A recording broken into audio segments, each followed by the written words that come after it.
झारखंड राज्य प्रशिक्षित सहायक अध्यापक संघ इकाई की बैठक आज प्रदेश स्तर पर राजधानी रांची में हुई।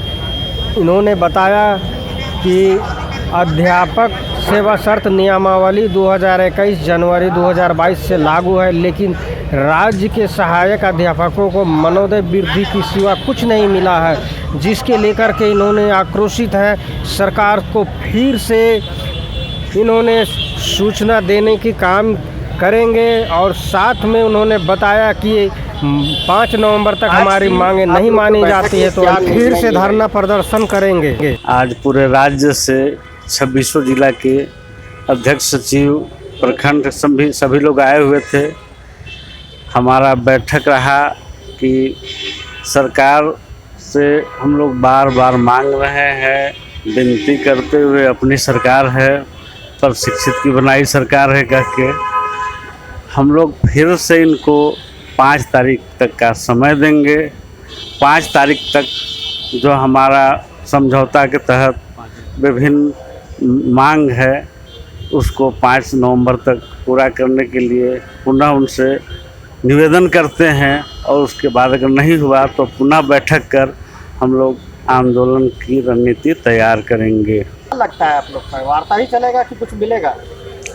मिलेगा, जरूर मिलेगा। ये सरकार आने के बाद हम लोग को पॉजिटिव हैं, सरकार के साथ है।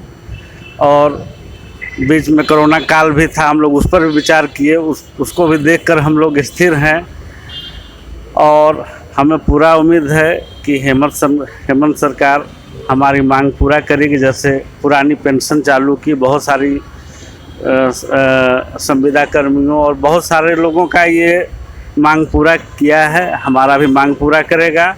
लेकिन हम चाहते हैं कि हम समय रहते, अब हमारा भी उम्र नहीं रहा, 20 वर्ष सेवा दे चुके हैं। सरकार जल्द विचार करे, फिर वह नौबत ना आए कि विपक्ष को हंसने का मौका मिले। संजय कुमार पाठक, कोर कमेटी से जिला अध्यक्ष खूंटी। नियमावली बनी, कैबिनेट से पारित भी हुआ, लेकिन नियमावली में हम लोगों को एक मानदेय वृद्धि के सिवा और कुछ भी सफलीभूत हासिल नहीं हुआ। जो मामला है, समझौता हुआ था कि झारखंड के तमाम प्रशिक्षित जो ग्रेजुएट हैं उनसे आकलन परीक्षा लिया जाएगा। आकलन परीक्षा में विभिन्न प्रकार की समस्या हम लोगों के बीच खड़ी हुई है। साथियों ने कहा सर्टिफिकेट जांच का मुद्दा है, बिहार के तर्ज पे 100 नंबर की परीक्षा लेने की बात है, जैक 200-250 का परीक्षा ले रहा है, जबकि टेट और सी टेट मात्र 150 का होता है, लेकिन जैक 200-250 का लेते हैं। इस तरह से आकलन परीक्षा में अनेक तरह की समस्याएं हैं। इसके अलावा नियमावली में अंकित था ईपीएफ की सुविधा माननीय मुख्यमंत्री जी के सहमति उपरांत दी जाएगी। आज तक इस पर एक कदम सरकार नहीं बढ़ी है। प्रत्येक दिन सहायक अध्यापकों की मृत्यु होती है।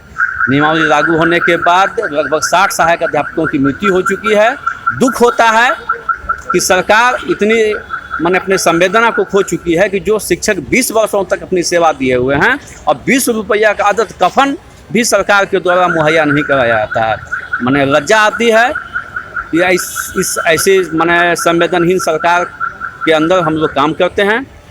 इसके अलावा कल्याण कोष पे भी 22 फरवरी 2021 को माननीय मुख्यमंत्री जी की अध्यक्षता में बैठक हुई थी। हम खुद उस बैठक में मौजूद थे और था कि वह बहुत जल्द कल्याण कोष दे दिया जाएगा। आज तक कल्याण कोष पे एक कदम सरकार नहीं बढ़ पाई है। इसी तरह की अन्य प्रकार की समस्या हैं। आज राज्य कमेटी की बैठक हुई। 5 नवंबर तक का हम लोगों ने सरकार को अल्टीमेटम दिया है। अगर 5 नवंबर तक सरकार हम लोगों के साथ वार्ता करके तय समझौते के अनुसार उसको लागू नहीं करती है तो पुनः 5 नवंबर के बाद राज्य कमेटी की बैठक आहूत करके हम लोग उग्र आंदोलन का घोषणा करेंगे। आपके साथी जो है एकजुट है? जी बिल्कुल, 49,000 प्रशिक्षित हैं। झारखंड में कुल 62,000 टेट पारा शिक्षक सहायक अध्यापक हैं। 49,000 प्रशिक्षित सहायक अध्यापकों की संख्या है। यह मंच 49,000 प्रशिक्षित सहायक अध्यापकों का है।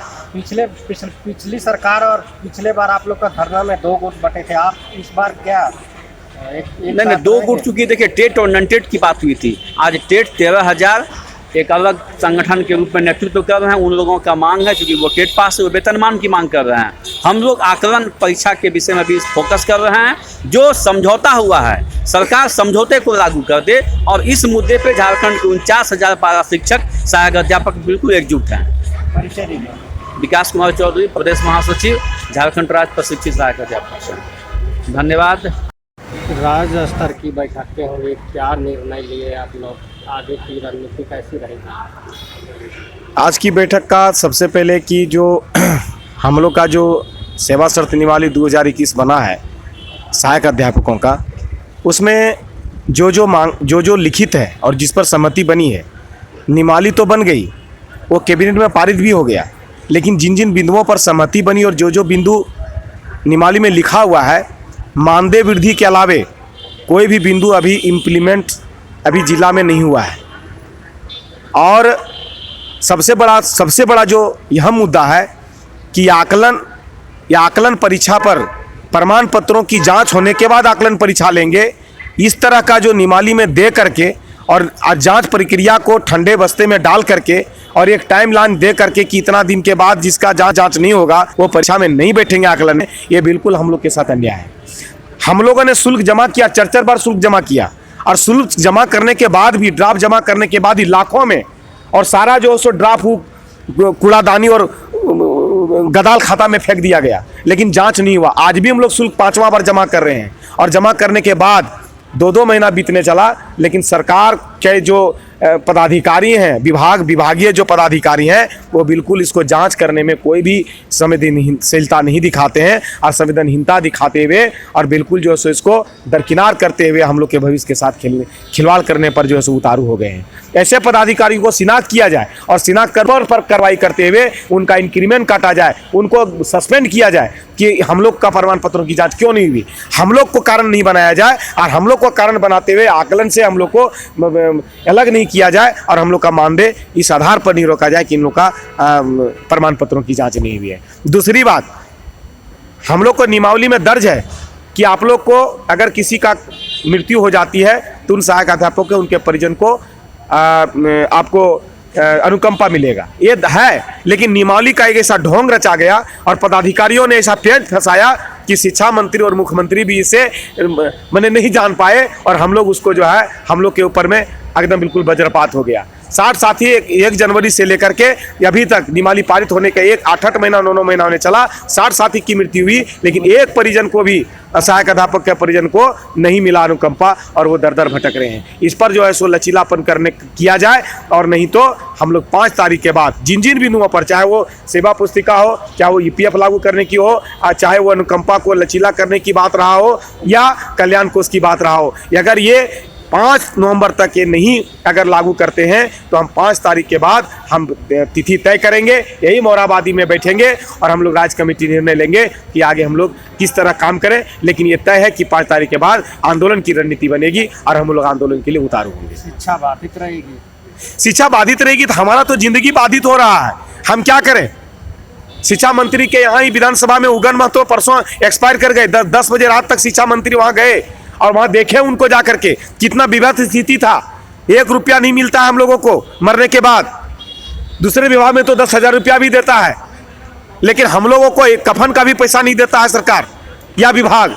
क्या करें हम लोग, 10 साल 18 साल 20 साल से सेवा कर रहे हैं हम लोग, जवानी में आए थे बूढ़ा हो गए, लेकिन अभी तक हम लोग को मरने के बाद 5 रुपया नसीब नहीं होता है। दोस्ती किसको मानते हैं, सरकार को कि अधिकारी को? बिल्कुल इसमें सरकार तो जिम्मेदार है ही, लेकिन जब सरकार आज हम लोग के साथ है, ये अपनी सरकार बनी, हम लोग ने मेहनत किया, आज हेमंत है तो हिम्मत है। हम लोग ने कहा नियमावली बनने के बाद, हम लोग ने कहा कि हमारी सरकार है, हमारे शिक्षा मंत्री हैं, ये बड़ा ताव से और बड़ा गर्व से आज भी बोलते हैं। लेकिन ये पदाधिकारी जो हैं, जो उच्च पोस्ट पर बैठे हुए हैं, वो बड़ा ही आसान तरीके से वहाँ जो उलझा देते हैं, और उलझन में हम भी फंस जाते हैं, सरकार भी फंस जाती है, और सरकार भी फंसे और हम भी फंसे। ऐसे पदाधिकारियों को शिनाख्त करने की जरूरत है, और नियमावली में जो बिंदु लाया गया है उन बिंदुओं को जो है यथाशीघ्र लागू किया जाए। सरकार से हम कदम से कदम मिलाकर आज भी सरकार को कहते हैं कि हेमंत है तो हिम्मत है, हमारा काम होगा। जिन बिंदुओं पर हम लोग का वार्ता हुआ है, जो नियमावली में आ गया है कैबिनेट पास होने के बाद, वो जो 8 महीना बीत गया है अभी लागू नहीं हुआ है, हम लोग को नियमावली जल्द से लागू होगा और हम लोग उसका लाभ प्राप्त कर सकेंगे। सुमन कुमार, झारखंड राज्य प्रशिक्षित सहायक अध्यापक संघ, प्रदेश प्रधान सचिव।